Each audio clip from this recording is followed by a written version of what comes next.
Hello বন্ধুরা, শুভ সকাল সবাইকে। আমি আজকে মায়ের হেয়ার স্পা করব, তাই জন্য সেই ভিডিওটাই তোমাদের কাছে শেয়ার করলাম। মা আগে থেকেই চুলে শ্যাম্পু করে রেখেছিল, তাই মাকে বললাম চুলটাকে একটু ভেজাতে।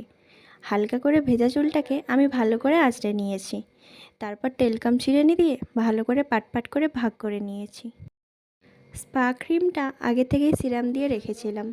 পাট করে চুলটাকে নিয়ে ক্রিমটা ভালো করে লাগিয়ে নিচ্ছি।